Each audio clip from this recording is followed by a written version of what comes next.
ये हमारा दूसरा मेथड है वर्ग पूरा करना। वर्ग पूरा करके हम इसको सॉल्व करेंगे। तो इस मेथड को जानने से पहले हम थोड़ा एक दूसरे फार्मूला पर डिस्कस कर लेते हैं। एक फार्मूला होता है a square plus B square plus 2ab। इस तरह का अगर जो कुछ भी होता है तो उसके बदले में यानी दो ठो टर्म स्क्वायर के रूप में रहता है और एक 2ab के फॉर्म में रहता है। और इस तरह का जब भी हमको मिलता है तो उसको a प्लस बी का होल स्क्वायर बोला जाता है। यानी इतना के बदले हम उस तरह का लिख सकते हैं। ठीक उसी तरीक़ा से इसमें भी 3 टर्म है। ठीक उसी तरीक़ा से ये मिश्रित द्विघात समीकरण में भी हमारा 3 टर्म मिलेगा। फिर दूसरा होता है a square plus B square minus 2ab अगर रहता है तो उसको हम a माइनस बी का होल स्क्वायर लिखते हैं। यानी इस तरीक़ा से जब भी हमारा फॉर्म में चेंज हो जाए तो उसको a प्लस बी का होल स्क्वायर लिखेंगे। और जब भी a square plus B square minus 2ab के रूप में होगा तो a माइनस बी का होल स्क्वायर लिखेंगे। तो एक एग्जांपल लेते हैं, जैसे कि द्विघात समीकरण हमारा ax square plus bx plus c बराबर 0 के रूप में होता है। a हमारा कुछ भी नंबर हो सकता है 0 को छोड़ करके, और b कुछ भी नंबर हो सकता है और c कुछ भी नंबर हो सकता है। एक पर रिस्ट्रिक्शन ये होता है कि ये कभी भी 0 नहीं होगा। तो इसको वर्ग पूरा कैसे करेंगे, यानी इस तरीक़ा से जो बना देते हैं या इस फॉर्म में बना देंगे तो कहते हैं वर्ग पूरा हो रहा है। चाहे इस फॉर्म में बना देंगे तो कहते हैं वर्ग पूरा हो रहा है। तो कैसे करते हैं, तो देख रहे हैं कि हमारा इसमें ये वाला स्क्वायर वाला है, इस पर स्क्वायर नहीं है, ये इस पर तो कुछ नहीं पता चल रहा है।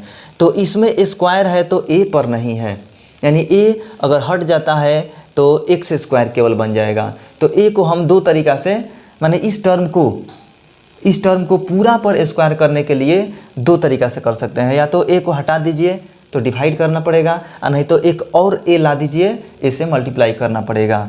तो हम a से डिवाइड ही कर देते हैं, a से डिवाइड करते हैं। a से डिवाइड करेंगे यानी दोनों तरफ लिखेंगे, दोनों तरफ a से भाग देंगे। जो x स्क्वायर का होता है, जो स्क्वायर के रूप में होता है, उसका जो गुणांक होता है उस गुणांक को हटा देते हैं। या अगर वर्ग के रूप में ये भी स्क्वायर के रूप में बदलने लायक रहता है तो बदल देते हैं। तो क्या करते हैं, इसमें a को a से डिवाइड कर देंगे तो a हमारा हट जाएगा। तो a को इस पूरा टर्म में डिवाइड कर देंगे, दोनों तरफ डिवाइड करेंगे, बराबर चिन्ह के दोनों साइड में डिवाइड होगा। तो बराबर चिन्ह के ये इस साइड में इतना है और उस साइड में 0 है, दोनों तरफ डिवाइड होगा। तो हो जाएगा ax स्क्वायर को भी a से डिवाइड करेंगे, प्लस bx को भी a से डिवाइड करेंगे, प्लस c को भी a से डिवाइड कर देंगे, और उधर भी 0 को भी a से डिवाइड कर देंगे। तो a से a कट गया तो हमारा हो गया x square plus bx by a plus c by a बराबर 0 को a से डिवाइड करेंगे, फिर 0 बन गया। इस तरीक़ा से हो गया। तो ये हमारा x स्क्वायर मिल गया, यानी जैसे कि a स्क्वायर होता है। उसके बाद हमको एक b स्क्वायर खोजना है और 2ab खोजना है। तो 2ab में ये रहता है और ये दोनों रहता है, यानी ये x स्क्वायर इसमें x के रूप में है। इसका मतलब यही हमारा 2ab के फॉर्म में बनेगा, क्योंकि ये तो स्क्वायर के रूप में है और इसको a मानते हैं, तो इसमें ये वाला x a के रूप में है, तो इसी में 2ab रहेगा। तो इसमें पता करते हैं हमारा 2ab किस रूप में होगा। तो x स्क्वायर प्लस इसमें हम क्या करेंगे, 2ab का फॉर्म बनाएंगे। 2 मिला, 2 अलग किए, उसके बाद a हमारा x है और 2a अब b के रूप में कितना बच गया, b बाई, ये तो x अलग किए तो हमारा है b बाई a बचा है, b बाई a बचा हुआ है। किंतु ये 2 नहीं था, 2 नहीं था तो 2 को कैंसिल आउट करने के लिए हम 2 से नीचे में डिवाइड भी कर देंगे। तो ये हमारा 2ab के फॉर्म में आ गया। यहाँ से पता चल गया कि 2 ये है, a ये वाला यहाँ पर है, और ये जो बच गए ये b का काम करेगा, ये हमारा a का काम कर रहा है। तो 2ab के फॉर्म में हो गया। यानी यहाँ से x स्क्वायर प्लस 2ab का पता चल गया तो हम b स्क्वायर भी लिख लेंगे। ये ज़बरदस्ती लिखेंगे, b स्क्वायर ज़बरदस्ती लिखेंगे। तो b हमारा कौन है, ये वाला भाग b का काम कर रहा है, यानी b/2a हमारा b का काम कर रहा था। तो ये तो अपने मन से रखे हैं, ये तो इसमें से सेट करके लिखे हैं, ये अपने मन से नहीं रखे हैं, किंतु b/2a का होल स्क्वायर अपने मन से रखे हैं, क्योंकि यहाँ पर हमको b के बारे में पता चला हुआ था। तो b स्क्वायर रख दिए और b स्क्वायर प्लस के रूप में रखे हैं, तो यहाँ पर इतना ही वैल्यू हम b/2a का होल स्क्वायर माइनस के रूप में लिख देंगे, और उसके बाद ये जो वैल्यू था c/a प्लस में वो लिखाएगा, बराबर 0 हो गया। इस तरीक़ा से हमारा a स्क्वायर प्लस 2 इंटू ये a into b plus b square, यहाँ से एक हमारा फार्मूला बन गया। क्या हो गया, a प्लस b का होल स्क्वायर बन गया, और इसको हम a प्लस b के होल स्क्वायर के रूप में लिख लेंगे। तो इस तरीक़े से तो ये हमारा यहाँ से यहाँ तक एक फार्मूला हो गया, a square plus 2ab plus b square. कैसे पता करेंगे, तो यहाँ पर ये square a square plus b square, इसमें 2 ये भी है और ये भी है, तो हो जाएगा a प्लस b का होल स्क्वायर, यानी a हमारा x है प्लस b हमारा ये वाला है, तो b/2a इसका हो जाएगा होल स्क्वायर।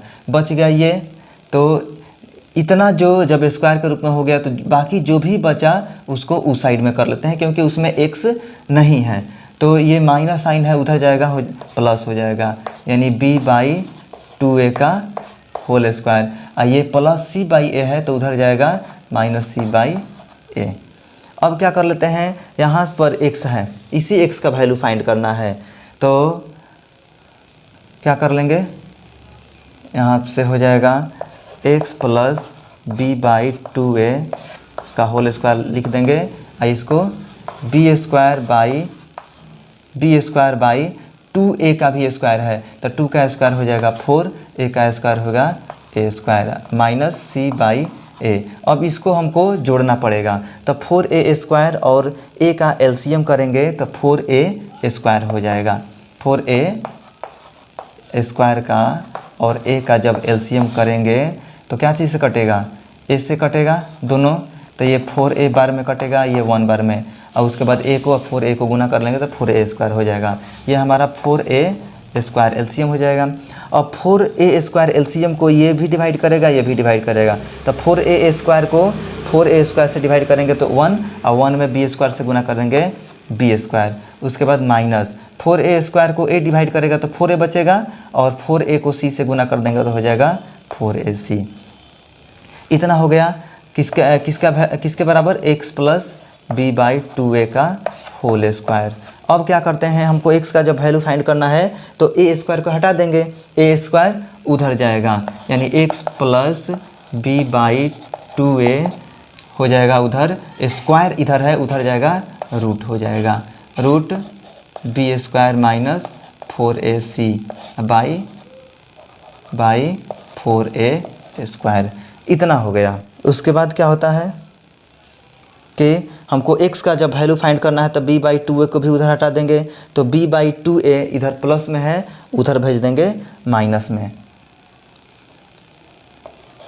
x बराबर माइनस b/2a और प्लस माइनस, क्योंकि रूट में से जो भी संख्या निकलता है वो प्लस माइनस के रूप में होता है, तो हो जाएगा b square minus 4ac by, ये भी 4 का स्क्वायर, 4 भी स्क्वायर रूट के अंदर है तो इसका स्क्वायर रूट 2 हो जाएगा, और a स्क्वायर का स्क्वायर रूट a हो जाएगा 2a। उसके बाद 2a और 2a का एलसीएम कर लेंगे, तो माइनस b/2a और plus minus under root b square minus 4ac by 2a हो जाएगा। तो यहाँ से x का वैल्यू हम निकाल सकते हैं, यानी ये एक फार्मूला भी हो जाता है। लास्ट में जो ये डिराइव हो गया, ये फार्मूला भी हो गया। इसको बोलते हैं द्विघात सूत्र।